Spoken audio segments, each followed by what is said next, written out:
le but de la maison du zéro déchet, donc comme je disais, c'est un peu de réunir tous les acteurs du zéro déchet. Donc c'est vraiment un lieu qui est dédié à toutes les démarches zéro déchet. Donc le mode de vie zéro déchet qu'on connaît déjà, mais aussi les démarches zéro déchet entrepreneuriales, les démarches zéro déchet de collectivité, etc. C'est un lieu qui est divisé en 3 espaces. On a à l'entrée, on a un espace boutique où on va pouvoir trouver les indispensables pour passer au mode de vie zéro déchet, des cotons lavables, des bento où on va pouvoir utiliser ça plutôt que des petits tupperwares en plastique jetables, etc. Donc tout ce qui va être durable au lieu d'être jetable, et puis tout ce qui va être aussi proposé à la vente sans emballage, donc des cosmétiques solides, shampoing, dentifrice, déodorants, des brosses à dents compostables, etc.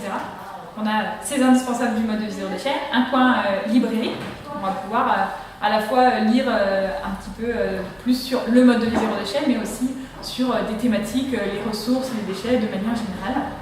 Et puis on a un espace consigne où on va trouver des produits alimentaires dans des emballages consignés, donc on propose à la vente avec un petit euro supplémentaire que les gens récupèrent quand ils nous ramènent l'emballage.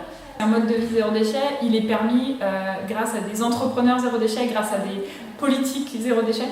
Si aujourd'hui je veux pouvoir acheter mon shampoing solide sans emballage, c'est parce qu'il y a toute une dynamique entrepreneuriale derrière qui se crée et des marques qui n'existaient pas il y a 3-5 ans existent aujourd'hui.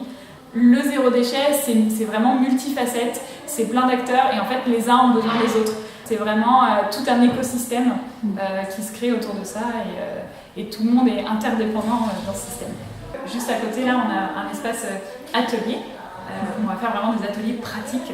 Apprendre à coudre son sac à vrac, apprendre à faire ses cosmétiques soi-même ou apprendre à faire des tablettes par exemple pour le lave-vaisselle, etc. Donc on va pouvoir apprendre tout ça. Je sais pas si Jeanne a donné mon choix. J'essaye de réduire mes déchets depuis le début de l'année à peu près. Voilà, donc toujours pareil, je fais mes produits ménagers, j'essaye d'emmener mes boîtes quand je vais faire mes courses, voilà. Celui-là il est encore bien, vous voyez? Alors qu'est-ce qu'on fait? Regardez celui-là, c'est là, ça vient d'un t-shirt.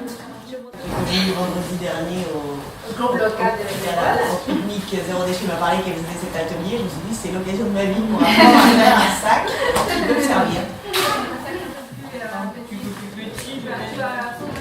Aujourd'hui, on jette encore énormément de... tous nos biodéchets, ils vont à la poubelle. Ils vont en décharge ou en incinérateur, ça fait aucun sens. Enfin, je ne sais pas si vous avez déjà essayé de brûler une feuille de salade, c'est pas possible. Donc ça fait pas sens du tout de ne pas valoriser ces déchets. Et donc à titre personnel, individuel, on peut avoir un lombricomposteur chez soi, dans son appart, sur son balcon. On peut mettre en place un composteur collectif.